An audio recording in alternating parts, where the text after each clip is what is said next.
رحم اللہ من قرأ الفاتحہ ونعم النصیر. اعوذ باللہ من الشیطان الرجیم. بسم اللہ الرحمن الرحیم. الحمد للہ رب العالمین والعاقبۃ للمتقین والجنۃ للموحدین والنار للملحدین والصلاۃ والسلام علی اشرف الانبیاء والمرسلین سیدنا و مولانا ابی القاسم محمد وعلی آلہ الطیبین الطاہرین المعصومین المظلومین لا سیما بقیت اللہ فی الارضین ارواحنا لتراب مقدمہ الفدا ولعنۃ اللہ علی اعدائہم اجمعین. اما بعد فقد قال اللہ تعالی فی القرآن المجید. بسم اللہ الرحمن الرحیم. الم تر کیف ضرب اللہ مثلا کلمۃ طیبہ کشجرۃ طیبہ اصلها ثابت وفرعها فی السماء. صلوا علی محمد.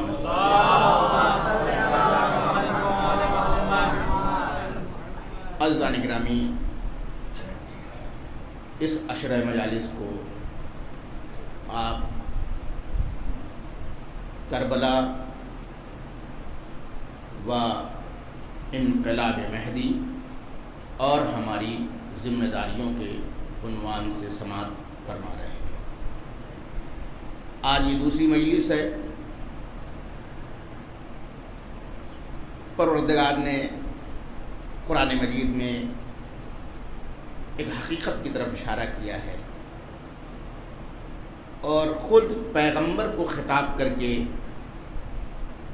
یہ بات کہی جا رہی ہے کہ الم تری کیف ضرب اللہ مثلا. اے میرے پیغمبر، کیا آپ نے نہیں دیکھا کہ اللہ کیسے مثال دیتا ہے کلمہ طیبہ کے بارے میں؟ وہ مثال کیسے دیا اس نے؟ کہا کہ کلمہ طیبہ ہے کشجرۃ طیبہ، پاکیزہ درخت کے مانند. اصلها ثابت، جس کی اصل، جس کی اساس، جس کی بنیاد، جس کی جڑیں کیا ہیں؟ ثابت ہیں. وفرعها فی السماء، اور جس کی شاخیں بلند ہیں. توجہ چاہ رہا ہوں. کل اس آیت کے ذیل میں اور اس سے کہ کلمہ طیبہ کسے کہتے ہیں اور شجرہ طیبہ کو روایات میں کسے تشبیہ دی گئی ہے، تو یہ ساری گفتگو آپ کی خدمات میں بیان کر چکا ہوں، جسے آج میں تکرار نہیں کر رہا ہوں، صرف اشارہ کر رہا ہوں تاکہ آپ کے ذہن میں وہ بات آ جائے کہ ہمارے ائمہ نے پیغمبر کے حوالے سے اس آیت کی تفسیر میں کس حقیقت کی طرف کیا کیا تھا؟ اشارہ کیا تھا. تو جہاں جڑ ثابت ہو، جہاں بنیاد ثابت ہو، وہاں شاخوں میں بلندی ہوگی، وہاں اس شجرہ طیبہ سے وابستہ ہو جانے والے بھی، ان کے اندر بھی ثبوت پایا جائے گا، ان کے اندر بھی قرار پایا جائے گا. اور اس لیے ہم نے کہا کہ کیونکہ کربلا ایک اصل ثابت ہے، کربلا اسی شجرہ طیبہ کا ادامہ ہے، اسی لیے اس کو ثبات ہے. ظالمین آئے چلے گئے، مٹانے والے آئے خود مٹ گئے، لیکن یہ حقیقت ثابت ہے اور ثابت رہے گی. اور اسی لیے کل ایک اہم نکتے کی طرف میں نے اشارہ کیا تھا کہ کیونکہ یہ حقیقت ثابت ہے، لہذا تسلسل برقرار رہتا ہے. تسلسل بے شک آپ کو غدیر تک پہنچائے گی، غدیر آپ کو عاشورہ تک لے کر کے آئے گی، اور عاشورہ آپ کو انقلاب مہدی تک پہنچائے گی.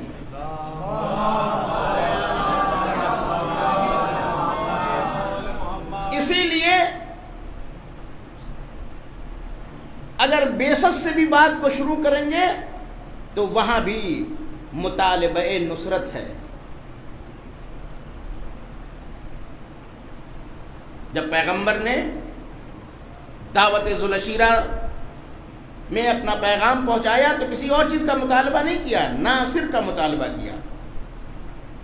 کل میں نے اس نقطے کی طرف اشارہ کیا تھا کہ یہ فرش جو ثابت ہے اور ہر سال ہم بچھاتے ہیں، یہ کوئی رسم نہیں ہے، بلکہ یہ فرش جو ہے وہ ناصر ساز ہے. اور جس طریقے سے امام حسین علیہ السلام کا روضہ مطہر منتظر گاہ ہے، اسی طریقے سے یہ فرش عزا بھی منتظرین کو ناصرین میں تبدیل کرتی رہتی ہے. اس لیے دین کا مطالبہ ناصر کا ہے. کل میں نے وہ روایت بھی آپ کی خدمت میں بیان کی اور اس کی حقیقت کی طرف آپ کو میں نے متوجہ کیا، اور روایت کی اس گہرائی کی طرف ہم آپ کو لے کر کے گئے کہ یہ جو ہم سے کربلا کے حوالے سے مطالبہ کیا جاتا ہے کہ ہم جب بھی زیارت پڑھیں یہ فقرہ دہراتے رہیں، یا لیتنی کنت معکم فافوز معکم، تو یہ بھی کوئی رسم نہیں ہے، یہ بھی ایک اصل ثابت ہے. یہ ایک اصل ثابت ہے. اور اسی لیے میں نے اس روایت کو آپ کی خدمت میں بیان کیا تھا کہ ہم کیا خود فرشتے مطالبہ کرتے ہیں پروردگار سے کہ ہمیں اجازت دے کہ ہم ناصر حسین بن جائیں. اور وہ روایت بہرحال میں نے کل اس کے اوپر تفصیل سے روشنی ڈالی ہے، اور اس کا میں نے فلسفہ بیان کیا کہ آخر شہادت امام حسین کے بعد یہ 4000 فرشتے کیوں قبر حسین پر ہیں. اس کے فلسفہ میں نے کل آپ کی خدمت میں عرض کیا تھا. اس کا فلسفہ یہی تو تھا کہ انہوں نے پروردگار سے پہلے اجازت لی کہ ہم حسین کی نصرت کرنا چاہتے ہیں، مولا حسین کی نصرت کرنا چاہتے ہیں. یہاں سے آپ مقام معصوم کو سمجھیے. پروردگار خود اجازت دے سکتا ہے، لیکن اس نے خود اجازت نہیں دی. کہا کہ جاؤ جس کی نصرت کرنا چاہتے ہو اس سے اجازت طلب کرو. اور کیونکہ یہ ایک اصل ثابت ہے، اسی لیے اگر فرشتے آ کر کے حسین سے اجازت طلب کرتے ہیں تو ہم نے یہ دیکھا کہ کربلا میں جو بھی ناصر حسین تھا، چاہے وہ اصحاب میں سے رہا ہو یا رشتہ دار میں سے رہا ہو، وہ جب بھی میدان میں جاتا تھا حسین سے اجازت لیتا تھا. امام حسین سے اس نے اجازت حاصل کی، اس کے بعد وہ میدان میں گیا. لیکن جب یہ فرشتے آتے ہیں امام حسین سے اور کہتے ہیں کہ مولا ہمیں اجازت دیجیے، تو امام حسین علیہ السلام اس منزل امتحان میں ان کو اجازت نہیں دیتے ہیں. کل میں نے ایک نقطے کی طرف اشارہ کیا تھا کہ روایتیں مختلف ہیں، لیکن جب اس کو ہم جمع کرتے ہیں تو اس سے ایک نتیجہ نکلتا ہے. اور اسی لیے روایات کے سلسلے میں انسان کو احتیاط سے کام لینا چاہیے. آج جو مشکلات پیدا ہو رہی ہیں سماج میں، یا لوگوں کے ذہن میں جو کنفیوژن پیدا ہو رہا ہے، وہ اس بنیاد پر ہے کہ ہم اس اصل سے ہٹ گئے ہیں. وہ اصل کیا ہے؟ اجازت. توجہ چاہ رہا ہوں. کربلا نے کیا دکھایا کہ جو ناصر حسین تھے وہ جو بھی کام کرتے تھے مولا کی اجازت سے کرتے تھے. اصل اس کی پابندی ہمارے یہاں تھی، جو اب دھیرے دھیرے ختم ہو رہی ہے.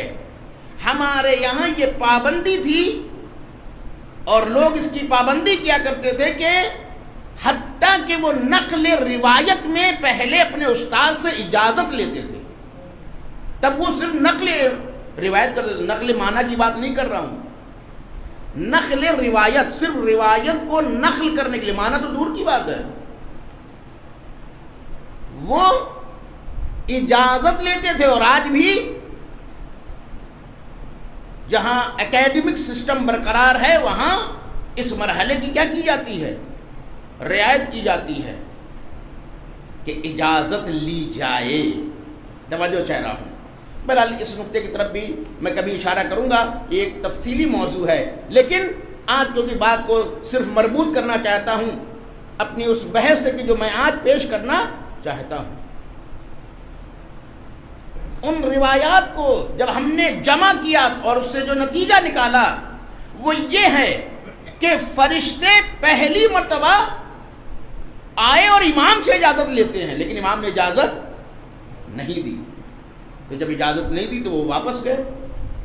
بارگاہ الہی میں انہوں نے پھر تقاضا کیا کہ پروردگار ہمیں اب تو نصرت حسین کی اجازت دے. توجہ چاہ رہا ہوں. یعنی پہلے انہوں نے اللہ نے ان کو یہ اجازت دی کہ امام حسین سے اجازت لو، اگر وہ دیتے ہیں اجازت تو نصرت کرو. امام حسین نے اجازت نہیں دی، وہ چلے گئے. پروردگار سے التجا کی کہ پروردگار ہم چاہتے ہیں نصرت حسین کرنا، ہمیں اب تو اجازت دے کہ ہم تیری اجازت سے نصرت حسین کو جائیں. پروردگار نے وہ اجازت دی، مگر وہ جب اجازت کے بعد آئے تو امام حسین شہید ہو چکے تھے. توجہ چاہ رہا ہوں. کیونکہ نصرت کا جو جذبہ تھا وہ سچا تھا، اسی لیے یہ جذبہ رائے گا نہیں گیا. کہا ٹھیک ہے تم محروم نصرت ہو گئے، لیکن تم محروم نہیں ہو، کیونکہ کربلا ایک حقیقت ابدی ہے، ایک تسلسل کا نام ہے. تم یہی ٹھہرو، یہی انقلاب کربلا انقلاب مہدی میں تبدیل ہوگا. تب تک تم یہاں رہو اور منتظر رہو اس منتظر کا جس کی کائنات جس کی تمام دنیا کیا کر رہی ہے؟ انتظار کر رہی ہے. توجہ چاہ رہا ہوں. تو میں نے کل آپ کی خدمت میں یہ نتیجہ دیا تھا کہ فرشتے جو محروم ہو گئے تھے، مگر کیونکہ جذبہ سچا تھا تو اللہ نے اس جذبے کو مٹایا نہیں، بلکہ وہ آج بھی اس کی فلسفی یہ ہے کہ اب تم یہیں پر رہو اور انتظار کرو اور اس پرچم کو اپنے ساتھ رکھو، یا لاسارات الحسین. اور جب فرزند حسین مکے سے آواز دے تو تم قبر حسین سے اٹھو اور مہدی حسین سے ملحق ہو جاؤ. توجہ چاہ رہا ہوں، یہ حقیقت ہے. اسی لیے ہم سے بھی یہ کہلوایا جا رہا ہے یا لیتنی کنت معکم فافوز معکم. یہ لفظ نہیں ہے، یہ حقیقت ہے. ہم بھی محروم ہونے والے نہیں ہیں. ارے ہم کربلا کے بعد میں وجود میں آئے ہیں، لیکن اگر یہ جذبہ صادق ہے تو جیسے میں نے فرشتوں کو مہدی حسین سے ملحق کر دیا، ویسے ہی میں تم کو بھی مہدی حسین سے ملحق کر دیا.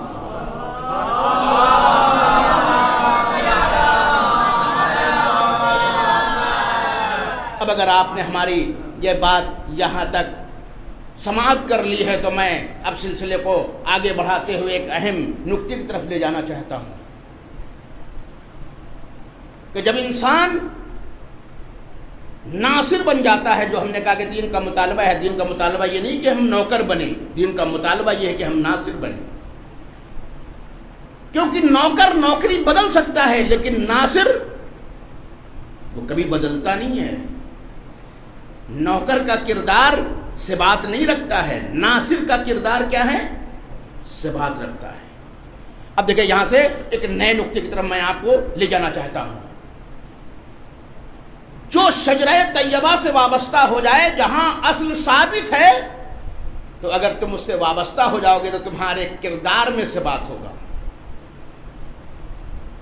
جب کردار میں ثبات ہوگا تو جو ناصر بنے گا اس کے ناصر یعنی مدد میں کیا ہے؟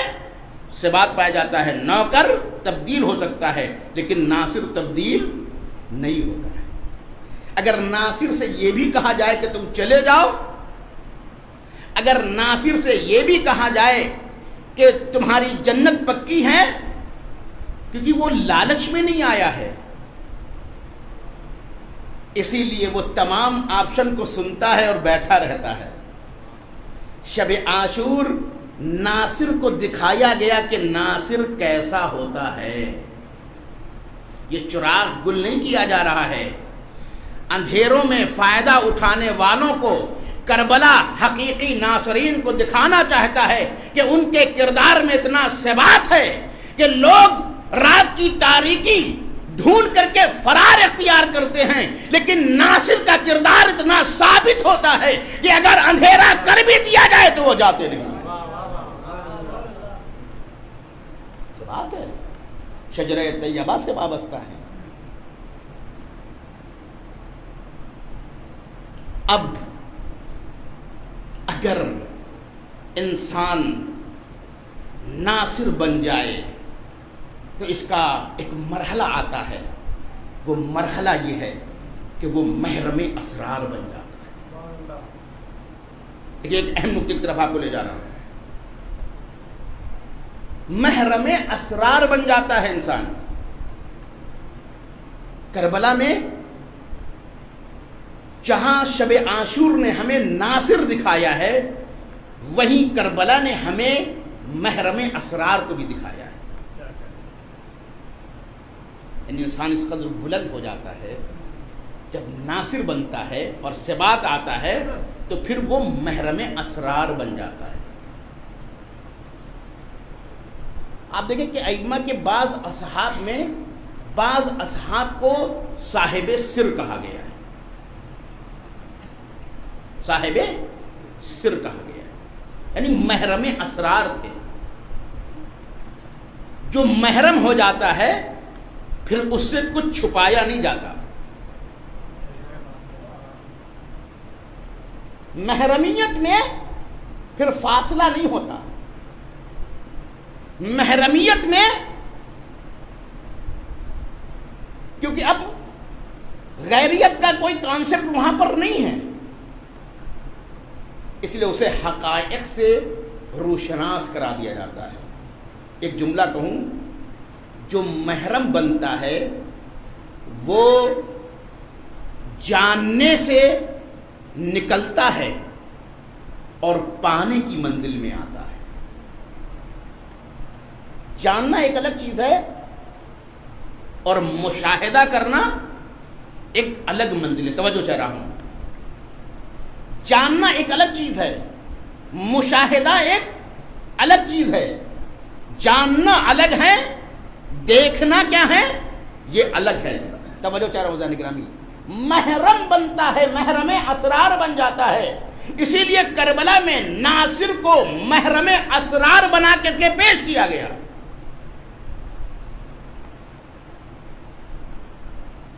جاننے کی منزل الگ ہے، پانے کی منزل الگ ہے۔ یہاں دوری نہیں ہے، یہاں فاصلے نہیں ہیں، یہاں غیریت نہیں ہے، یہاں حقائق سے روشناس کرا دیا جاتا ہے۔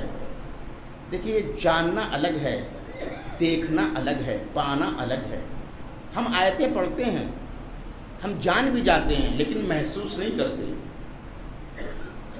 کہا مال یتیم کھا رہے ہو، یہ مال یتیم نہیں ہے، یہ آنکھ کھا رہے ہو۔ ہم نے جان تو لیا مگر ہم نے کسی یتیم کے لقمے کو کھانے والے کو آنکھ کھاتے ہوئے تو نہیں دیکھا۔ کہا یہ تیری منزل جاننے کی ہے، یہ دیکھنے کی منزل نہیں ہے۔ لیکن جس وقت تو کھا رہا ہے تیری نگاہ میں وہ لقمہ ہے، لیکن وہ لقمہ نہیں ہے، وہ جہنم کا ایندھن ہے۔ توجہ کر رہا ہوں، اسی دنیا میں کچھ ایسی بھی شخصیتیں گزری ہیں جو مقام شہود میں پہنچی، یعنی انہوں نے محسوس کیا، دیکھا کہ یہ لقمہ نہیں کھا رہا ہے بلکہ آگ کھا رہا ہے۔ ہم اور آپ کیوں نہیں بچ پاتے ہیں؟ کیونکہ ہم جانتے تو ہیں لیکن ہم اس کو دیکھتے تو نہیں ہیں۔ اللہ اکبر، محرم اسرار بن جانا یہ الگ چیز ہے، جان لینا ایک الگ چیز ہے۔ کربلا میں ناصرین کو محرم اسرار بنا کے دکھایا گیا۔ جو ناصر بنتا ہے وہ محرم اسرار بن جاتا ہے۔ اسی شب عاشور امام حسین علیہ السلام، یہ بحار الانوار کی یہ روایت میں آپ کی خدمت میں عرض کر رہا ہوں، بحار الانوار علامہ مجلسی لکھتے ہیں، شب عاشور جب امام نے چراغ گل کیا ہے اور اپنے اصحاب سے کہا ہے جانے کے لیے، اور وہ تمام وہ مراحل مجھے تفصیل میں نہیں بیان کرنا ہے، وہ نہیں جاتے ہیں۔ جب نہیں جاتے ہیں تو امام نہ جانے کے بعد اب ان سے خطاب کرتے ہیں، کہتے ہیں کہ انکم تقتلون غدا کذالک، اپنے اصحاب سے کہہ رہے ہیں۔ دیکھیں یہ ہے محرم اسرار، اب چھپا نہیں ہے، اب کچھ تم جاننے کی منزل سے نکل چکے ہو۔ انکم تقتلون، بے شک تم کل قتل کیے جاؤ گے، کذالک یعنی یوں یعنی ان کو بتایا کہ کیسے قتل کیے جاؤ گے، یہ بتایا، یعنی ہر شہید کو یہ بتایا کہ تم کیسے شہید کیے جاؤ گے، کیفیت شہادت سے آگاہ کیا۔ اور اس کے بعد آپ کیا فرماتے ہیں؟ آپ فرماتے ہیں کہ لا یلفت منکم، اور تم میں سے کوئی بھی ایسا نہیں ہے کہ جو اس شرف شہادت سے محروم ہو جائے۔ جب امام نے یہ جملہ کہا تو اصحاب حسین نے کیا کہا؟ توجہ چاہ رہا ہوں، کہا الحمدللہ الذی شرفنا، ساری تعریفیں ہیں اس اللہ کے لیے کہ جس نے ہمیں یہ شرف بخشا۔ کہے کا شرف بخشا کہ ہم آپ کی معیت میں شہید ہوں گے۔ اللہ اکبر، یہ ہے منزل محرم اسرار۔ توجہ چاہ رہا ہوں، کل کیا ہوگا یہ حسین پہلے خبر دے رہے ہیں۔ وہ کیا کہہ رہے ہیں؟ کہہ رہے ہیں الحمدللہ، ساری تعریفیں اس اللہ کے لیے کہ ہم آپ کی میت میں کیا ہوں گے؟ شہید ہوں گے۔ تو اب امام حسین نے ان کے حق میں دعا کی۔ توجہ چاہ رہا ہوں، مولا حسین نے ان کے حق میں کیا کی؟ دعا کی۔ اور جب دعا کی تو اب اس کے بعد ایک جملہ ہے، بہت پیارا جملہ ہے، اس کی طرف توجہ دیجیے گا۔ کہا ارفعوا رؤوسکم، اپنے سروں کو اٹھاؤ، کیونکہ عظمت امام میں ان کے سر جھکے ہوئے تھے۔ امام کہہ رہے ہیں ارفعوا رؤوسکم وانظروا، اٹھاؤ اپنے سروں کو اور دیکھو۔ دیکھا نا، جو محرم اسرار ہوتا ہے پھر وہ دیکھنے کی منزل میں آتا ہے، وہ رویت کی منزل میں آتا ہے۔ توجہ چاہ رہا ہوں، یہ وہی تو ناصرین ہے، جب نصرت ثابت ہو گئی، محرم اسرار بن گئے، محرم اسرار ہو تو اب رویت ہے، اب رویت کی منزل ہے، کہا نگاہیں اٹھاؤ اور دیکھو۔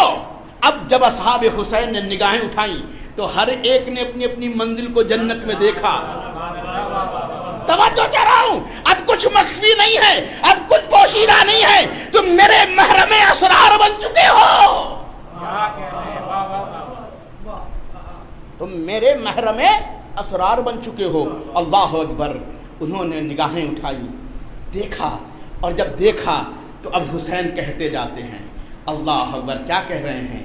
کہہ رہے ہیں کہ ھذا منزلک یا فلان، بحر الانوار ہے، میں اپنی تفسیر کر رہا ہوں، اے فلاں، مثلا حبیب بن مظاہر، دیکھو یہ تمہاری منزل ہے،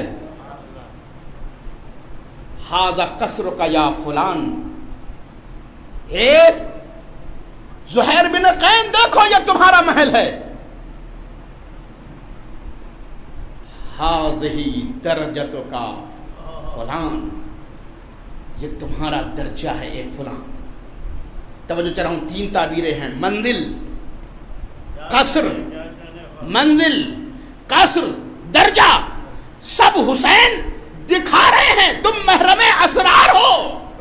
اب تم سے کچھ چھپایا نہیں جائے گا، کیونکہ تم نے نصرت کر کے اپنی ظرفیت کو ثابت کر دیا ہے۔ چھپایا تو اس سے جاتا ہے جو کم ظرف ہو۔ توجہ چاہ رہا ہوں، چھپایا تو اس سے جاتا ہے جو کم ظرف ہو نا۔ تم نے اپنی ظرفیت کو تو ثابت کر دیا نا، تم نے ہمارے تمام آپشن دینے کے بعد بھی ساتھ نہ چھوڑا، تم نے اپنی ظرفیت کو ثابت کر دیا نا۔ جو یہ کہہ رہے ہو آقا بغیر نصرت کے جنت نہیں چاہیے، کہا بغیر نصرت کے جنت نہیں چاہیے، ہم تو وہ جنت چاہتے ہیں جو نصرت کے ساتھ ملے. کہا کہ کل روز عاشور نصرت کی منزل کل آئے گی، مگر کیونکہ تمہارے کردار میں ثبات ہے منزل ابھی دیکھو گے. منزل تم ابھی دیکھو گے. تم محرم اسرار بن چکے ہو. تو انہوں نے رویت، توجہ چاہ رہا ہوں، اب یہ جاننے کی منزل میں نہیں ہے، یہ رویت کی منزل میں ہے، یہ مشاہدے کی منزل میں ہے. اب سمجھ میں آیا کہ عصر عاشور ان میں یہ جذبہ ہے، یہ تمنا ہے، یہ ایک دوسرے سے سبقت لے جا رہے ہیں. پہلے میں جاؤں گا، پہلے میں جاؤں گا، پہلے میں جاؤں گا، کیونکہ یہ دیکھ چکے ہیں اب انہیں نہ کوئی تیر روک سکتا ہے، نہ کوئی تلوار روک سکتی ہے، بلکہ تیر آتے تھے تو یہ سینے کو تان کر کے کھڑے ہو جاتے تھے. ارے یہ رویت والے ہیں، محرم اسرار بن چکے ہیں. ایک صلوات دیجئے محمد والے.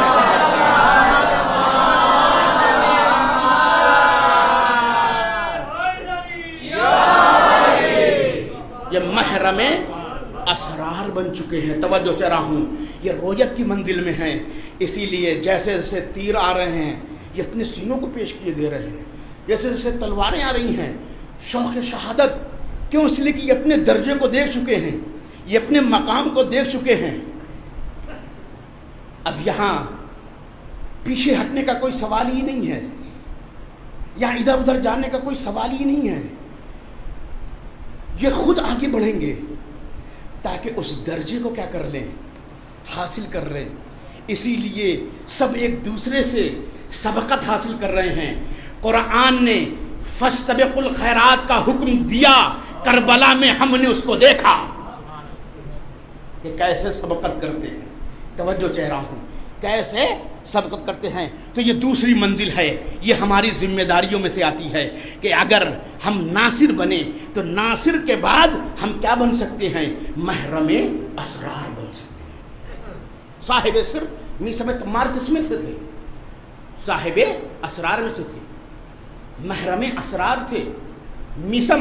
میثم کا ساتھ مولا علی سے بہت زیادہ نہیں رہا ہے. بعض روایتوں سے یہ نتیجہ نکلتا ہے کہ جب مولا کوفے میں آئے ہیں تب میثم سے ملاقات ہوئی ہے.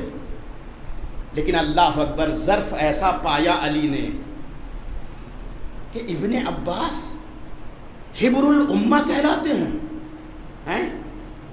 مفسر، پورا عالم اسلام ان کو مفسر مانتا ہے کہ قرآن کی ایک اتھارٹی کا نام کیا ہے؟ ابن عباس ہے. مولا علی کے بعد یہ صاحب سر مدینے آتا ہے اور ابن عباس سے ملاقات کرتا ہے، اور اس کے بعد ابن عباس سے کہتا ہے کہ ابن عباس، مولا نے ہمیں جو تفسیر بتائی ہے وہ مجھ سے آپ سن لیں. یہ ہے صاحب سر. توجہ چاہ رہا ہوں، یہ صاحب اسرار میں سے ہے. تو سنانے سے پہلے ایک عجیب جملہ کہا ہے. یہاں سے پتہ چلتا ہے کہ ابن عباس بہت بڑے ہیں، مولا علی کے شاگرد بھی مانے جاتے ہیں، لیکن اس مقام محرمیت تک نہیں پہنچے تھے. مقام محرمیت تک نہیں پہنچے تھے. اسی لیے کیونکہ میثم نے اس چیز کو بیان کرنے سے پہلے اپنی شہادت کی خبر دی تھی ابن عباس کو کہ مجھے ایسے قتل کیا جائے گا، ایسے شہید کیا جائے گا. تو ابن عباس نے کہا تم غیب گوئی بھی کرنے لگے ہو. کہتے ابن عباس لکھنا چاہتے تھے، جب انہوں نے اس مقام کو بیان کیا تو فوراً انہوں نے بند کیا اور لکھنا کہا کہ نہیں لکھیں گے. یعنی ان کو گویا شک کی منزل آئی. توجہ چاہ رہا ہوں. تو میثم کیا کہتے ہیں؟ بڑی شان سے کہتے ہیں کہ لکھ لو اور پھر دیکھنا کہ جیسا میں نے کہا ہے ویسا میرے ساتھ ہوا یا نہیں. تو اس کا مطلب ہے ابن عباس اتنے بڑے اسرار کی اس منزل تک نہیں پہنچے تھے جہاں میثم پہنچے. اسی لیے تکذیب کی منزل آ جاتی ہے. اب کیونکہ بحار الانوار سے میں نے یہ روایت پڑھی ہے تو کربلا کے حوالے سے ہم اپنی ذمہ داریوں کو بھی بیان کرنا چاہتے ہیں. آیا ہمارے لیے یہ ممکن ہے یا نہیں ممکن ہے؟ آیا ہم محرم اسرار بن سکتے ہیں یا نہیں بن سکتے ہیں؟ کھلا ہے تو ہمارے لیے محرم اسرار ہونے کا بھی درجہ کھلا ہے. یا لیتنی کنت معکم فافوز معکم، اگر یہ ہے تو محرم اسرار ہونا بھی کیا ہے؟ وہ ہے۔ اب کیونکہ بحار الانوار کی روایت میں نے آپ کی خدمت میں عرض کی تھی، بحار الانوار علامہ محمد باقر مجلسی، ان کو مجلس ثانی کہا جاتا ہے، اور ان کے والد محمد تقی مجلسی، ان کو مجلسی اول کہا جاتا ہے۔ اور اب آپ کو یہ بھی بتا دوں کہ یہ مجلسی کیوں تھے، توجہ چاہ رہا ہوں، مجلسی کیوں تھے؟ فخر کیجئے کہ آپ مجلس میں بیٹھے ہوئے ہیں، فخر کیجئے کہ آپ مجلس میں بیٹھے ہوئے ہیں۔ کہ ان کو مجلسی اس لیے کہا گیا کہ ان کے والد بھی اور خود علامہ مجلسی بھی مجلس برپا کرتے تھے، مجلس خطاب کرتے تھے، توجہ چاہ رہا ہوں، مجلس خطاب کرتے تھے، اس لیے اس قدر خطاب کیا اور اس قدر نشر علوم اہل بیت کیا، صرف تحریر سے ہی نہیں، زبان سے، کہ مجلسی بن گئے۔ بس امتیاز یہ ہے کہ انہوں نے صرف زبان ہی سے بیان نہیں کیا بلکہ کتابیں بھی لکھی۔ آپ جانتے ہیں کہ بحر الانوار کوئی معمولی کتاب نہیں ہے۔ ایران میں ایک بہت بڑے عالم گزرے ہیں اور بڑے ہی متقی اور پرہیزگار تھے، استاد فاطمی نیا۔ وہ کہتے ہیں کہ علامہ مجلسی جو اس مقام تک پہنچے ہیں وہ اپنے والد کی وجہ سے پہنچے۔ میں اپنے جوانوں سے یہ بات کہنا چاہتا ہوں، علامہ مجلسی جنہوں نے بحار الانوار لکھی، جنہوں نے تمام احادیث اہل بیت کو تلاش کر کے اور اس کو کیا کر دیا؟ جمع کر دی، حدیث کی انسائکلوپیڈیا بنا دیا۔ بہت عظیم کتاب ہے بحار الانوار، بہت عظیم شخصیت ہے علامہ مجلسی کی، مگر علامہ مجلسی جو بنے ہیں وہ محمد تقی مجلسی کی وجہ سے بنے۔ محمد تقی مجلسی کون ہیں؟ ہم اور آپ فرش ادا پہ آئے ہیں، ہماری ذمہ داری کیا ہے؟ اس عنوان کے تحت یہ بات آنی چاہتی، ہم بھی محرم اسرار بن سکتے ہیں جیسے کربلا والے محرم اسرار بنے۔ محمد تقی مجلسی محرم اسرار تھے۔ کیا تھے؟ محرم اسرار تھے محمد تقی مجلسی، یعنی مجلسی اول کی بات کر رہا ہوں۔ وہ بیٹے تھے جنہوں نے بحار الانوار لکھی ہے۔ باپ بہت ہی مقدس شخصیت ہے۔ کہتے ہیں کہ جب انہوں نے اپنے شاگردوں کو صحیفہ سجادیہ کی روایت کی اجازت دی، میں نے کہا نا کہ ہمارے ہاں یہ سلسلہ قائم تھا کہ استاد جب اپنے شاگرد کو نقل روایت کی اجازت دیتا تھا تو وہ اپنے سلسلے کو بیان کرتا تھا کہ مجھے کس نے اجازت دی۔ جو خود ہی مجاز نہ ہو وہ کسی کو کیا اجازت دے گا؟ تو پہلے تو اس کو یہ بھی تو بیان کرنا پڑے گا کہ مجھے کس نے اجازت دی۔ تو اسی لیے یہ دیکھیں، میں نے کہا نا یہ ہے ثبات۔ کربلا میں اگر دکھایا جا رہا ہے کہ ہر صحابی اجازت لیتا ہے تو یہی تشیع میں رائج رہا کہ قول معصوم کو ثابت کرنے کے لیے بھی اجازت درکار ہے، تاکہ تسلسل کیا رہے؟ برقرار رہے۔ توجہ چاہ رہا ہوں، تاکہ تسلسل برقرار رہے۔ اسی لیے میں جملہ کہتا ہوں کہ بلا فصل حدیثیں کہیں اور نہیں ملیں گی۔ ہم صرف خلافت بلا فصل کے قائل نہیں ہیں، ہم حدیث بلا فصل کے بھی قائل ہیں۔ تسلسل برقرار رہے۔ اسی لیے اجازت میں یہ بات ہوتی تھی کہ ہم کو فلاں نے اجازت دی، ان کو فلاں نے اجازت دی۔ اور اب محمد تقی مجلسی جب اپنے شاگردوں کو صحیفہ سجادیہ کی اجازت دی، وہ بھی تحریری شکل میں اجازت موجود، تو اب یہ بھی تو بیان کرے کہ ان کو کس سے اجازت ملی۔ تو اب یہ دیکھیے انہوں نے لکھا کہ مجھے امام زمانہ نے اجازت دی ہے نقل صحیفہ سجادیہ کی۔ اسرار کی منزل یہی محمد تقی مجلسی اپنے بارے میں بیان کرتے، توجہ چاہ رہا ہوں، اپنے بارے میں بیان کرتے ہیں کہ میں حرم امیر المومنین میں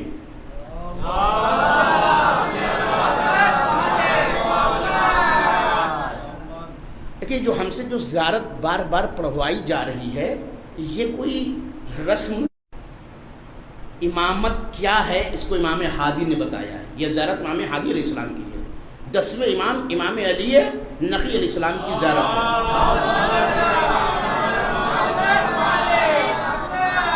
موسیٰ بن عبداللہ نخعی امام ہادی سے فرماتے ہیں کہ مولا ہمیں ایک ایسی چیز تعلیم دیجئے کہ جس کے ذریعے سے میں تمام ائمہ کی زیارت کر سکوں۔ عزیز ایک جملہ کرو، میں نے کہا تھا نا زیارت ایک اصل ہے، تبھی ایک صاحب اسرار صحابی امام سے مطالبہ زیارت کر رہا ہے۔ ایسی چیز ہمیں تعلیم کر دیجئے کہ کسی بھی امام کی زیارت کرنا ہو تو میں اس کے ذریعے سے زیارت کروں۔ تو امام نے زیارت جامع کبیرہ کیا کی ہے؟ تعلیم فرمائی ہے۔ مطالب کے اعتبار سے، سند کے اعتبار سے اتنی معتبر زیارت کوئی اور نہیں ہے۔ زیارت جامع کبیرہ کے بارے میں بہت گہرے مطالب ہیں۔ یہاں تک آپ نے میری بات سن لی؟ اب یہ اصل ہے نا، اسی لیے اس کو آپ دور سے بھی پڑھ سکتے ہیں اور نزدیک جا کے بھی پڑھ سکتے ہیں، کیونکہ اس میں یہ بھی آپشن تھا کہ مولا دور بھی رہوں تب بھی اور آپ کے حرم میں ہوں تو تب بھی۔ تو مولا نے یہ زیارت تعلیم کی۔ اب دیکھیں محمد تقی مجلسی کہتے ہیں کہ مولا کے یعنی مولا کائنات امیر المومنین علی ابن ابی طالب علیہ السلام کے حرم میں میں گیا، زیارت جامعہ اپنے ساتھ لے گیا اور میں نے مولا کے ذریعے کے مقابل میں کھڑے ہو کر کے زیارت جامع کبیرہ پڑھنا شروع کیا۔ اس لیے کہتے ہیں کہ تم یہ سمجھ لو، اس میں یہ جملہ انہوں نے لکھا ہے کہ تم یہ سمجھ لو کہ میں نے بیداری اور نیند کی کیفیت کے درمیان ورنہ انہوں نے تو اپنے کو پایا ہے۔ کہاں پایا؟ سامرہ میں۔ اچھا سامرہ میں جب اپنے کو پایا تو کہتا ہے کہ میں نے وہاں بھی یہی زیارت جامع کبیرہ۔ اب توجہ چاہ رہا ہوں بھائی، امام ہادی ہی کی تو زیارت ہے، جس کی زیارت اسی کے روضے میں اپنے کو پایا، اور کہتے ہیں میں نے اس حالت میں پڑھنا شروع کیا کہ میں نے دیکھا کہ وقت کا امام ہادی کی ذریعے سے مل کر کے بیٹھا ہوا ہے۔ میں نے کیا دیکھا؟ وقت کا امام ہادی کی ذریعے سے مل کر کے بیٹھا ہوا ہے۔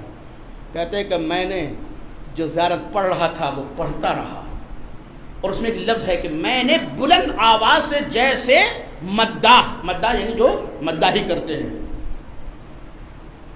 ان کی طرح میں زیارت پڑھتا رہا، یہاں تک کہ جب زیارت تمام ہوئی تو میں نے دیکھا کہ وقت کے امام کی لبوں پر مسکراہٹ ہے۔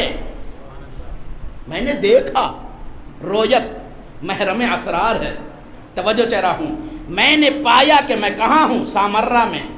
محرم اسرار پاتا ہے، توجہ چاہ رہا ہوں، محرم اسرار پاتا ہے، محرم اسرار رویت کی منزل میں آتا ہے۔ کہا میں نے دیکھا کہ وقت کا امام تبسم کر رہا ہے، اور تبسم کر کے کہتا ہے نعمت الزیارہ، بڑی اچھی زیارت ہے۔ جس کو امام کہہ دے نعمت الزیارہ، اللہ اکبر۔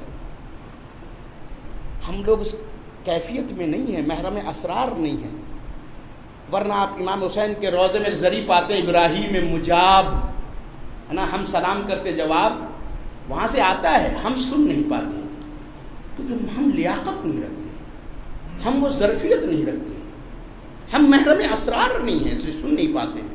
ابراہیم مجاب نے امام حسین کو سلام کیا تو جواب سنا، اس لیے ان کے نام کے آگے یہ لکھا جاتا ہے مجاب، یعنی جس کا جواب دیا گیا۔ تو جواب تو سبھی کا دیتے ہیں، مگر سب اس کو سن نہیں پاتے، سب اس کو درک نہیں کر پاتے، سب اس کو محسوس نہیں کر پاتے، کہ اس کے لیے محرم اسرار ہونا پڑتا ہے۔ محمد تقی مجلسی کہتے ہیں، تبسم کیا امام نے، کہا نعمت زیارہ، کتنی اچھی زیارت ہے۔ کہتے ہیں میں نے لرزتے ہوئے کہا آقا جہاں آپ بیٹھے ہوئے ہیں انہی کی تو تعلیم کردہ ہے، اللہ اکبر، انہی کی تعلیم کردہ ہے، امام ہادی کی تعلیم کردہ ہے۔ تو اب وہ کیا کہتے ہیں؟ کہتے ہیں امام نے کہا تقدم تقدم، توجہ دے رہا ہوں، ارے کربلا اور امام، کربلا میں بھی حسین نے یہی آواز دی تھی، تقدم ولدی، تقدم ولدی۔ یہاں کیا کریں امام؟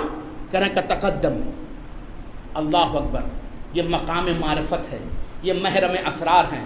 کہتے ہیں کہ میں نے کہا کہ مجھے خوف ہے کہ کہیں میں کفر کی منزل میں نہ آ جاؤں۔ کیوں؟ کہا اس لیے کہ ترک ادب ہے، ترک ادب، توجہ کہہ رہا ہوں، ترک ادب۔ امام نے بلایا، کہا میں آپ کے قریب آ کے بیٹھوں، یہ ترک ادب ہے، کہیں اس ترک ادب کے نتیجے میں کفر کی منزل میں نہ ہو جاؤں۔ کہا کہ کوئی حرج نہیں ہے، لا باسا، کوئی حرج نہیں ہے۔ کب کوئی حرج نہیں ہے؟ کہا جب ہماری اجازت سے ہو۔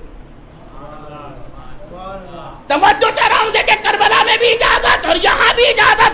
اسی لیے جب آپ زیارت کرنے جاتے ہیں تو سب سے پہلے آپ سے کہا جاتا ہے اذن دخول پڑھو۔ ارے جب تم ان کے روضے میں بغیر اجازت کے نہیں جا سکتے ہو تو ان کی حقیقتوں تک تم بغیر اجازت کے کیسے پہنچ سکتے ہو؟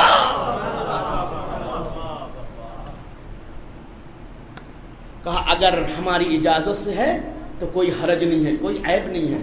کہتے ہیں میں آگے بڑھا، تھوڑی دور جا کر کے میں پھر رک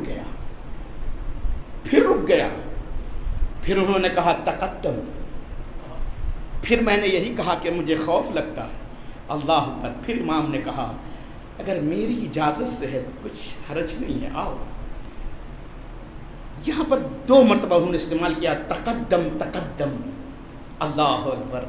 شوق بڑھتا جا رہا ہے بلانے والے کا، تقدم تقدم۔ کہتے ہیں کہ میں پہنچ گیا قریب، مگر جب میں پہنچا تو اس طریقے سے پہنچا کہ جسم لرز رہا تھا۔ لرزتے ہوئے میں کھڑا ہو گیا ادب سے، ایک مرتبہ کہا اس طرح آرام کرو، اجلس، بیٹھ جاؤ، اللہ اکبر۔ یہ ہے مقام محرمیت، آرام کرو، اس طرح اجلس، بیٹھو، اللہ اکبر۔ اس کے بعد محمد تقی مجلسی کہتے ہیں کہ ثم رأیت، پھر میں نے دیکھا۔ یہاں پہ انہوں نے کیا دیکھا اس کو بیان نہیں کیا، کہا اس لیے یہ کہہ کر کے روکا، کہا میں نے پھر دیکھا، ایسی چیز دیکھا جسے ضعیف عقلیں برداشت نہیں کر سکتی۔ مقام رویت میں ہے یہ، ہم نے ایسی چیزیں دیکھی جسے میں بیان نہیں کر سکتا ہوں، ضعیف عقلیں اس کو برداشت نہیں کر سکتی ہیں۔ سوچو اس نے کیا دیکھا، اللہ اکبر۔ میں نے کہا تھا نا جو محرم اسرار ہوتا ہے وہ دیکھتا ہے، وہ پاتا ہے، وہ رویت کی منزل میں ویسے ہی آتا ہے جیسے ابراہیم آ جاتے ہیں، وہ رویت کی منزل میں ویسے ہی آتا ہے جیسے ابراہیم رویت کی منزل میں آتے ہیں۔ اسی لیے تو انہوں نے کہا تھا کہ کیسے تو مردے کو زندہ کرتا ہے، اس اسرار سے تو واقف کر دے۔ کہا وہ خلیلی ہی کیسا ہے، ہمیں تمہیں واقف کرنے کی ضرورت نہیں ہے، تم خود ان کیفیتوں سے گزر کے دیکھو۔ توجہ چاہ رہا ہوں گرامی، محرم اسرار، مجلسی کوئی معصوم نہیں ہے، مجلسی کوئی امام کا صحابی نہیں ہے۔ توجہ چاہ رہا ہوں، یعنی ہم اپنی ذمہ داریوں کی طرف متوجہ کرنا چاہ رہے ہیں، ہم بھی محرم اسرار بن سکتے ہیں اور پھر جب انسان محرم اسرار بن جاتا ہے، توجہ چلا ہوں، محرم اسرار بن جاتا ہے اور جب پا جاتا ہے تو پھر اس کی اتھارٹی یہ ہوتی ہے کہ وہ اس کی طرف سے بھی اجازت دے سکتا ہے،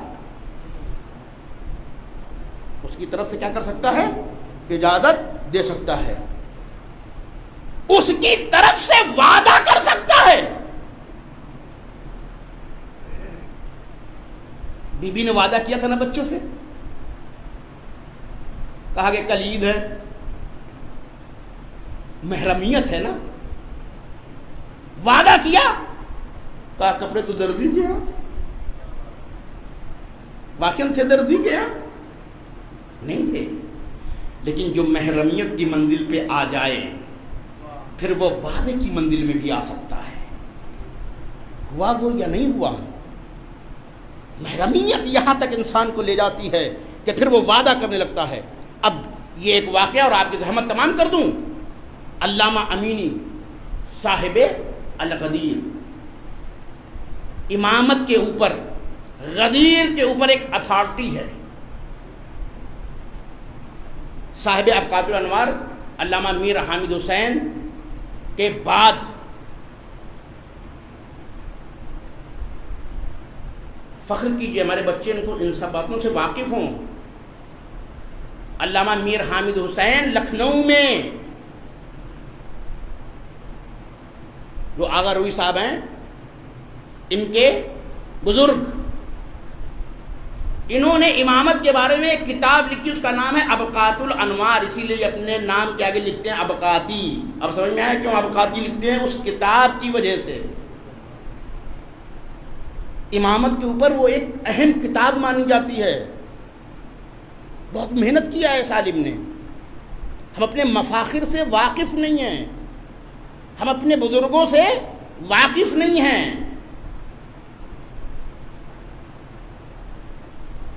امام خمینی جیسی شخصیت، آیت اللہ خامنئی جیسی شخصیت، جس شخصیت سے متاثر ہو اس کا نام میر حامد حسین ہے۔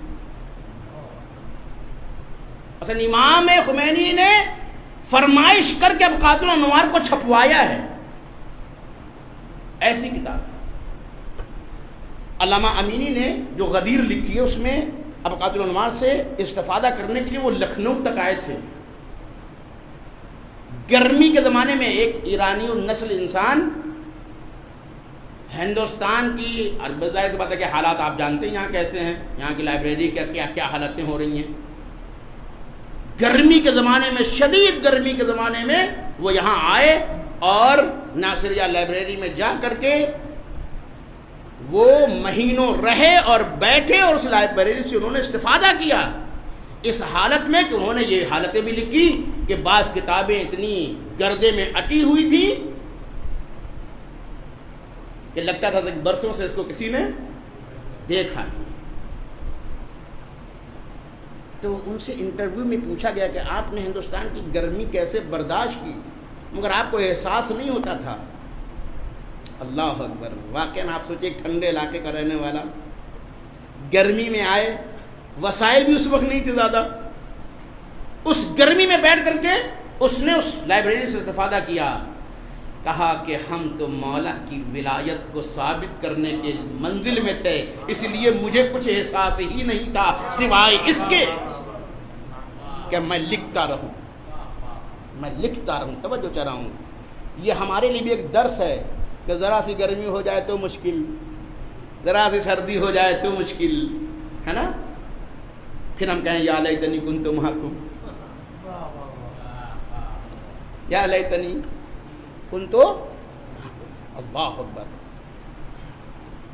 آج تک الغدیر سے بڑی کتاب امامت کے بارے میں نہیں لکھی گئی ہے جو الغدیر ہے۔ جانتے ہیں علامہ امینی نے 10,000 کتابیں پڑھی اس الغدیر کو لکھنے کے لیے، صرف الغدیر کو لکھنے کے لیے 10,000 کتابیں اسپیشل طور پہ پڑھی ہیں۔ تب جا کے انہوں نے کیا کیا ہے، یعنی پہلے تو پڑھتے ہی رہے ہیں، لیکن صرف الغدیر لکھنے کے لیے 10,000 کتابوں کا کیا کیا، اس نے مطالعہ کیا ہے۔ ولایت کی منزل میں تھے۔ اللہ اکبر۔ کہتے ہیں اس قدر مولائے کائنات کے بارے میں کام کیا انہوں نے کہ حتیٰ کہ جو غیر تھے وہ بھی متوجہ ہو گئے تھے کہ علی سے اس کا کوئی خاص رشتہ ہے، مولا علی سے اس کا کوئی خاص رشتہ ہے۔ نقل کیا جاتا ہے کہ عراق کے ایک وزیر کا بیٹا جو کہ اہل سنت سے تھے بیمار ہوتا ہے۔ جب بیمار ہوتا ہے، ادھر ڈاکٹر ادھر ڈاکٹر، پیسے کی کوئی کمی نہیں ہے، تمام لے جایا جاتا ہے اس بچے کو۔ اکلوتا بیٹا تھا، اکلوتا بیٹا، توجہ چاہ رہا ہوں، اکلوتا بیٹا۔ لیکن کیا ہوا؟ ڈاکٹروں نے جواب دے دیا، کہا یہ بچے گا نہیں۔ سوچئے علی سے خاص رشتہ کتنا مشہور ہو چکا تھا کہ اہل سنت سے تعلق رکھنے والا وزیر نجف، اس وقت نجف میں رہتے تھے، امینی، بھیجتا ہے ایک قاصد، اسپیشل قاصد خط لکھتا ہے کہ اپنے مولا سے سفارش کر دو، میرے بیٹی کو سارے ڈاکٹروں نے جواب دے دیا ہے۔ قاصد آتا ہے، علامہ امینی کے گھر پہنچتا ہے، دق الباب کرتا ہے۔ علامہ امینی باہر نکلتے ہیں، دیکھتے ہیں، اس نے تعارف کرایا، میں فلاں وزیر کا قاصد ہوں۔ سوچا میرا اور اس سے کیا تعلق، میں الگ الگ رشتے، الگ الگ شعبے کا انسان ہوں، ایک وزیر نے مجھے کیوں یاد کر لیا ہے؟ کہا حضور یہ خط بھیجا ہے۔ خط کھولا، لکھا تھا تم نے اپنے مولا کے لیے بہت کام کیا ہے، سنتے ہیں تمہارا مولا بہت نوازتا بھی ہے، میرے بیٹے کو سب نے جواب دے دیا، اکلوتا میرا بیٹا ہے، اگر سچ ہے تو اپنے علی سے میرے لیے سفارش کرو۔ کہتے ہیں علامہ امینی نے قلم اٹھایا، اسی خط پر لکھا بسم اللہ الرحمن الرحیم، مولا علی کی برکت سے تیرا بیٹا شفا پا گیا۔ پائے گا نہیں لکھا، برکت علی سے تیرا بیٹا شفا پا گیا۔ یہ محرم اسرار ہے، توجہ چاہ رہا ہوں، یہ محرم اسرار ہے۔ کہا پا گیا، اس کے بعد قاصد گیا، وہ حرم کی طرف گئے، توجہ کر رہا ہوں، علامہ امین نے وعدہ کر دیا نا، یہ تو کہا نا کہ پا گیا تیرا بیٹا، تیرا برکت علی سے شفا پا گیا۔ وہ جا رہا ہے ادھر، یہ جا رہے ہیں بسوئے حرم۔ حرم پہنچے، کہا مولا علی میں نے ایک حوالہ بھیجا ہے۔ اللہ اکبر، لہجہ دیکھیے کتنی اپنائیت ہے۔ میں نے ایک حوالہ بھیجا ہے، اب اس حوالے کی آبرو تو آپ کے ہاتھ میں ہے۔ اللہ اکبر، نامہ بر بعد میں پہنچتا ہے، شفا پہلے پہنچ جاتا ہے۔ یہ ہے محرم اسرار۔ بھائی ایک جملہ کہوں، زحمت تمام کر دی، اللہ کی سنت بدلتی نہیں ہے۔ پانی وہی پانی ہے جو ہزاروں سال پہلے تھا، آج بھی ویسے ہی ہے۔ علی بھی وہی علی ہے، اسی قدرت کے ساتھ، اسی کرم کے ساتھ، اسی عنایت کے ساتھ مولا علی وہی مولا علی ہیں۔ بس فرق یہ ہے کہ ہم میں کوئی امینی نہیں ہے، ہم میں کوئی امینی نہیں ہے، ورنہ تو آج بھی مولا ہمارے لیے ویسے ہی ہے جیسے امینی کے لیے ہے، علامہ امینی کے لیے ہے کہ محرم اسرار وعدہ کر دے، وعدہ کر دے، اور جو وعدہ کرے وہ ہو جائے۔ تو عزیزان گرامی، ناصر کے بعد منزل آتی ہے کہ وہ محرم اسرار بن جاتا ہے، اور جب محرم اسرار بن جاتا ہے تو پھر وہ دیکھتا ہے، پھر وہ پاتا ہے، پھر وہ محسوس کرتا ہے۔ اسی لیے وہ جب دیکھ لیتا ہے تو پھر شوق میں آگے بڑھنے لگتا ہے۔ اللہ اکبر، عجیب ہے نا کہ حسین نماز پڑھا رہے ہیں، تیر چل رہے ہیں، اور سعید و زہیر سینے پہ روک رہے ہیں۔ شوق شہادت ہے، منزلوں کو دیکھ چکے ہیں، محرم اسرار ہیں، اب کچھ چھپا نہیں ہے، اسی لیے بڑھ بڑھ کے سینوں پہ کیا کر رہے ہیں، روک رہے ہیں۔ عزیزان گرامی، آج چاند محرم کا نمودار ہو گیا ہے، سکینہ کی یتیمی کا پیغام لے کر کے آیا ہے، زینب کی اسیری کا پیغام لے کر کے آیا ہے۔ زہرا کے کنبے کے اجڑنے کا پیغام لے کے آیا ہے۔ اللہ اکبر۔ آپ اتنے دنوں کے بعد یہ چاند دیکھتے ہیں اور آنسو آ جاتے ہیں۔ کبھی سوچا ہوگا کہ زینب نے یہ محرم کا چاند کیسے دیکھا ہوگا؟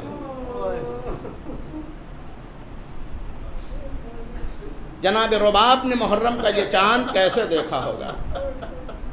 جناب سکینہ نے محرم کا یہ چاند کیسے دیکھا ہوگا؟ یہ چاند ایسا ہے جس نے زہرا کے چاند کو چھین لیا، جس نے قمر بنی ہاشم کو چھین لیا۔ یہ وہ چاند ہے۔ اجرکم اللہ، خدا آپ کو کسی غم میں نہ رلائے۔ محرم آ گیا، توسل کی راتیں آ گئیں۔ کاش ہم میں وہ ظرف پیدا ہو جائے کہ ہم یاد کریں ادھر سے جواب آئے۔ کاش ہم میں وہ ظرف پیدا ہو جائے، ہم سلام کریں ادھر سے جواب آئے۔ کاش ہم میں وہ کردار پیدا ہو جائے، کاش ہم میں وہ یقین پیدا ہو جائے، کاش ہماری زبان میں وہ اثر پیدا ہو جائے۔ دنیا کہتی ہے یہ خطیب اہل بیت ہے، ایک مرتبہ وہ کہے کہ تو میرا خطیب، ادھر سے آئے کہ تو میرا خطیب ہے، تو میرا ذاکر ہے، تو میرا یاد کرنے والا ہے، تو میرا نوحہ پڑھنے والا ہے۔ جیسے امام نے اگر شبیب پہنچتے امام رضا کی خدمت میں تو خود گویا ہو جاتے ہیں، فرض تک پہنچتے ہیں تو خود مطالبہ کرتے ہیں کہ ذرا میرے جد کا مرثیہ پڑھو۔ اللہ اکبر، کاش ہم بھی ایسے ہو جائیں کہ حسین ہم سے کہیں، آل حسین ہم سے کہیں، وقت کا امام ہم سے کہے کہ محرم آ گیا، میرے جد کا ذکر کر، میرے جد کے مسائل بیان کر۔ عزیزو، ہمارے شرکت کر رہے ہیں 10 دن کے لیے، کم سے کم 10 دن کے لیے۔ یہ بہت ہی قیامت کی، یہ بنانے کی شب ہے، بنانے کی شب۔ ہم بن سکتے ہیں جیسے حر بنا ہے، ہم بھی بن سکتے ہیں۔ ذرا سا اخلاص اپنے اندر پیدا کریں، خلوص اپنے اندر پیدا کریں۔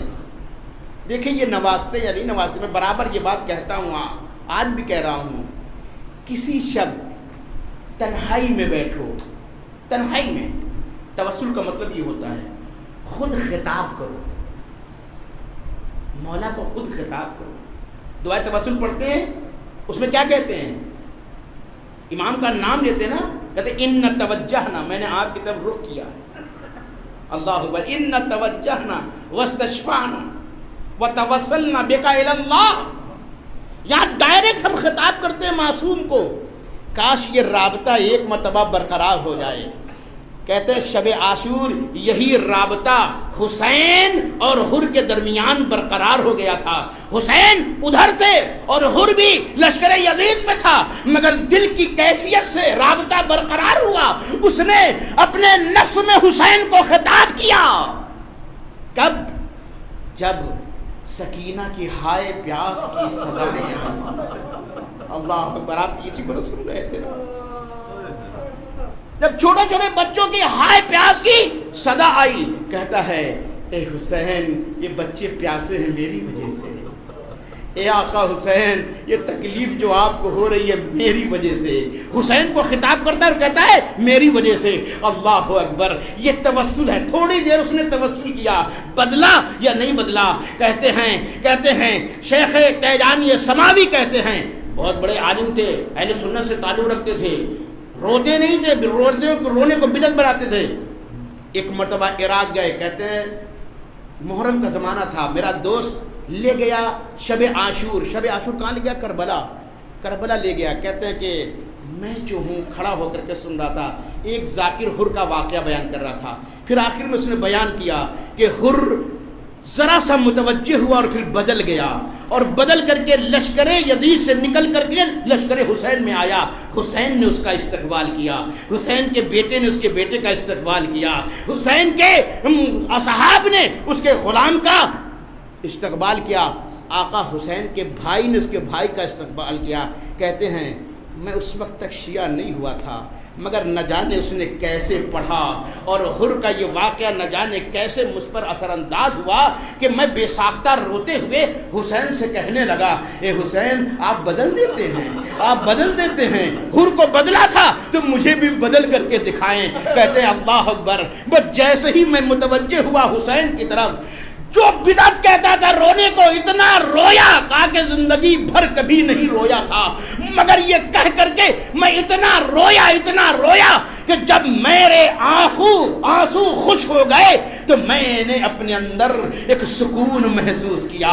وہ سکون کاہے کا سکون تھا؟ کہا کہ پھر میں بدل چکا تھا، میں نے یہ سمجھا میں لشکر یزید سے نکل کر کے لشکر حسین میں آ گیا ہوں، لشکر حسین میں آ گیا ہوں۔ عزیزان گرامی، محرم کی شب آ گئی ہیں، کسی ایک شب ہم بھی یہی توسل کریں، آقا حسین تو جو بدل دیتا ہے، تیجانی کو بدل دیا تو نے، تو کیا ہم کو نہیں بدل سکتا ہے؟ خدا کی قسم، یہ رابطہ اگر تھوڑی دیر کے لیے بھی سچائی کے ساتھ قائم ہو جائے تو حسین ہمیں بھی حر بنا دیں گے۔ وَسَيَعْلَمُ الَّذِينَ ظَلَمُوا أَيَّ مُنْقَلِبٍ يَنْقَلِبُونَ إِنَّا لِلَّهِ وَإِنَّا إِلَيْهِ رَاجِعُونَ رَضًا بِقَضَائِهِ وَتَسْلِيمًا لِأَمْرِهِ۔ خدایا جو پریشان حال ہیں ان کی پریشانی کو دور فرما، جو بیمار ہیں ان کو شفائے کامل عاجل دے، جو بے روزگار ان کو روزی عطا فرما، جو بے مکان ہیں ان کو مکان عطا فرما، جو بے اولاد ان کو اولاد صالح عطا فرما، ہم سب کو اعمال صالحہ کی توفیق عطا فرما۔ پروردگار تو نے ہم کو اس وبا سے محفوظ رکھا ہے، آئندہ بھی اس وبا سے محفوظ رکھا۔ پروردگار اب تجھ سے یہ دعا ہے کہ اگر زندگی دی ہے تو زندگی کو با مقصد بنا دے، اس زندگی کو با برکت بنا دے، اس زندگی کو راہ حسین میں لگا دے۔ پروردگار محمد و آل محمد کے صدقے میں سبھی کو اس وبا سے محفوظ فرما، اس وبا کا خاتمہ فرما۔ پروردگار وارث حسین کے ظہور میں تعجیل فرما، ہمیں ان کے اعوان و انصار میں شمار فرما۔ پروردگار ہمارے مرحومین کو عزائے حسین کے ثواب میں شریک فرما، ان کو حسین اور آل حسین کی شفاعت نصیب فرما۔